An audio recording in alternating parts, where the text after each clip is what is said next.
Good afternoon, everyone. I'm Carlos Phillips, President and CEO of the Greenville Chamber of Commerce, and I want to welcome you to today's session. Today, I'm joined, excuse me.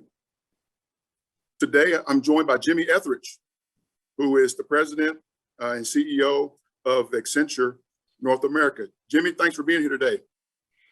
Carlos, I'm excited to be here today with you. What a great summit. Really appreciate the sponsorship of the U.S. Chamber with this. Agreed. We've got a short window. We got a lot to talk about, Jimmy, so let's jump right in, okay? Sure. Accenture has been a true leader in the racial equity space, standing up for equality, setting aggressive goals, and moving these efforts forward with great intention. Can you tell us why this work is so important for Accenture North America and what steps you all are taking to advance your mission and create pathways for opportunity? Mm-hmm. Well, I think it probably starts with Accenture's core values. And, I've been here for 35 years, Carlos. I know I look really young, but I've been here for a long time. And at the heart of those is respect for the individual and stewardship. And I think with respect for the individual, what we really want is for all of our employees to be able to bring their authentic selves to work, to be comfortable with that. And around stewardship, it's trying to, leave the place better than you found it. And I think both of those values are what really cause us to want to use our platform to address, what we see happening not only inside Accenture, but beyond the four walls of Accenture. So our focus around inclusion and diversity has been really important for a long time. But I think, it certainly feels like there's been an increased expectation for businesses to step up. And to, not do the normal business thing, which is just kind of stay out of what might be controversial subjects that are going to potentially worry a customer or employees, but really think about what your values are you living those values, and being open and transparent with, what you're doing. And so I think that's been a big reason why we've been, very vocal. Good. Well, I think the organization, I'm assuming, is benefiting from your leadership in that role. So that's a good thing. We often talk about the intentionality that's needed to effectively execute diversity, equity, and inclusion strategy. Part of that intentionality is setting measurable goals, which I know Accenture has for racial diversity. And those goals have included increasing the percentage of African American workers, which you've done, expanding Hispanic American and Latinx population. How important is it to set tangible benchmarks, and are you making progress toward achieving those goals? Mm-hmm. Well, I think the transparency is absolutely critical. You got to show people where you are, and you got to show people the progress that you're making. As it relates to those goals, I was having a conversation yesterday. If I have a moment to plug, I have a podcast that Emmanuel Acho and I do. He wrote a New York Times bestseller, Uncomfortable Conversations with a Black Man. And we do a podcast talking to people about things that are happening and how you're dealing with them. And yesterday I was talking with Cent Marshall, who is the CEO of the Dallas Mavericks, the only Black woman to be CEO of an NBA team. And we were talking about the difference between inclusion and diversity. And I told her I was going to steal her line, and I'm already going to do it here. But, diversity being counting the numbers, and inclusion being making the numbers count. And I think that's a good way of looking at it. In terms of the counting the numbers, you need to be transparent. We were the first professional organization to do that, to go external and say, here's where we are. We set some very initial ambitious goals around gender equity, 50-50 in our organization by 2025. And then a couple of years ago, we did the same around people of color, looking at our, as you mentioned, our Black African American and Hispanic American Latinx populations. And I think that's very important.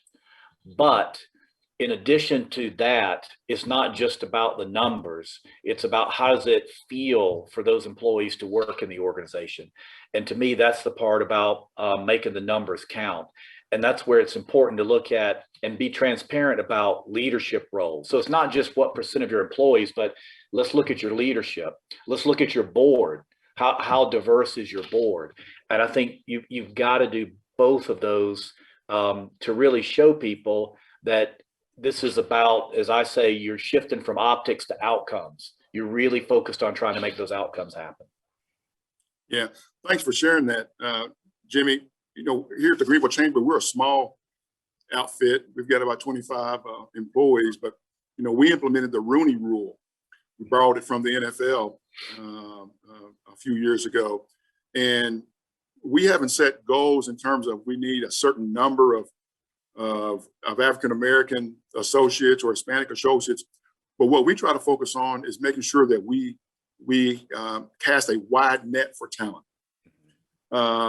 With the thinking that if we cast a wide net, we're going to get the best of the best, regardless of ethnicity, gender, and what have we. Get the best of the best, and then we'll choose from there. But regardless of your strategy, you do have to focus on it. You do have to be intentional, and we got to. I'm sure there's some accountability measures that you've got in place there to ensure that that strategy is effectively executed. Absolutely. The accountability goes with the intentionality. So just to be very transparent, at Accenture, my top 150 leaders all get a measurement on how well we're doing on hitting these goals. And that we look at 5 things: sales, revenue, profitability, how we're doing on diversity, and retention of our key talent. And these are all balanced the same. Good. Let's continue that discussion, Jimmy. Can you discuss the importance of transparency when building a diverse and inclusive workforce, and show examples of how this shows up in your company? Essentially, and you've just shared on how you hold yourselves accountable to the aggressive goals that you've set to achieve. Tell us a little bit more about those goals and how challenging is it to reach those? Carlos, I lost you for just a second. I think I might have frozen on my end. Can you repeat the question? That's all right. Yeah, we're just continuing the dialogue about the goals that you've set and the accountability. Can you share briefly how you may have gone about setting those goals, and what might be some of the challenges that your team members have in achieving those goals? Okay. Well, in terms of setting the goals, what we said is we want to look like the clients we serve, and we want to look like the communities we live in.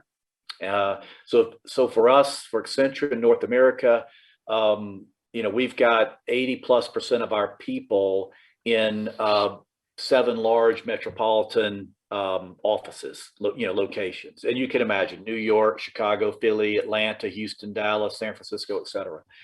And so we looked at what's the population look like, and we should look like that. We should look like the population. And so that's really where we came sort of setting what our targets would be. And I think the other thing that kind of goes hand in hand with that, Carlos, is then as you kind of create that transparency and that accountability, you start to see action. And I know that's a big part of the summit here, is to focus on action. And what you then see is, wow, we need to get more diverse talent in our organization if we're going to move the needle like we're talking about. And it gets you thinking creatively about where you're going to find that talent. And one of the things which has underpinned our success in the progress that we've made is our apprentice program. We have always had a program, we called it Skills for Success, for a number of years, that really focused on providing training to people in the technology space to help them get a job.